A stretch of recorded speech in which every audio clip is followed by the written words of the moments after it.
For almost 30 years, a Tampa native has been on a mission to save heart patients around the world. A cardiologist by trade, he's helping to bring together manufacturers of heart devices in the U.S. with doctors in 15 countries, helping to convince all of them to donate their devices and their services to heart patients for free. We are delighted to have him in the studio with us today. Please welcome Dr. Benedict Maniscalco, the chairman and the CEO of Heartbeat International Foundation. Thank you for coming in. It's nice to be here. Thank you for having me. So this is a big year for the foundation. You all are marking 30 years. It started in Lakeland. Tell us how that was. Well, in 1984, a young man in Guatemala died because he couldn't have a pacemaker provided for his medical needs. Unfortunately, that young man died. And Dr. Henry McIntosh and Dr. Alfaro in Guatemala came together with doctors throughout the Caribbean, South America, Mexico, and founded Heartbeat International. The idea being to provide pacemakers as peacemakers and lifesavers to the poor folks around the world who could not get their own pacemaker. So much has happened in the last 30 years. How many countries, how many cities do you all work with patients? Well, at one time or another, we've been in as many as 25 countries. When a country develops a program where they'll provide pacemakers, our services are not needed. But today we're in 15 countries, some 30 cities, and we are providing pacemakers, defibrillators, and now heart valves to these patients who otherwise would go without their treatment.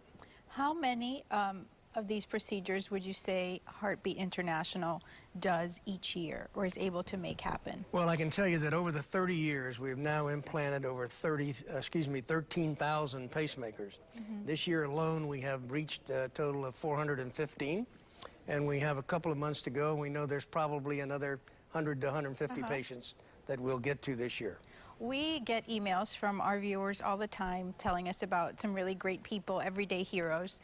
And I was told about you last year, and I was told that you are born and raised in Ybor City in Tampa. Ybor City, yes, so sir. You are a local hero, a Tampa hero. What was it about growing up in Tampa and surrounded by that immigrant experience that made you want to reach out and be a part of the mission of Heartbeat International? Well, I think the values I learned from my family in that whole immigrant environment of helping people and taking care of one another, and actually being witness and part of the first HMOs in this country, in this city, taught me that there were indeed great rewards for helping your fellow man, and that's how I got involved in medicine and why I'm still involved with Heartbeat International. Well, thank you for everything that you do, and we would like to tell our viewers how you can be part of Heartbeat International. Fundraising, of course, is a very big part of any foundation. The foundation is marking its 30th anniversary with a celebration on November the 8th. It will happen at the historic Cuban Club of Tampa. And for more information on that fundraiser, please visit them online at heartbeatsaveslives.org, or you can call them at 813-259-1213.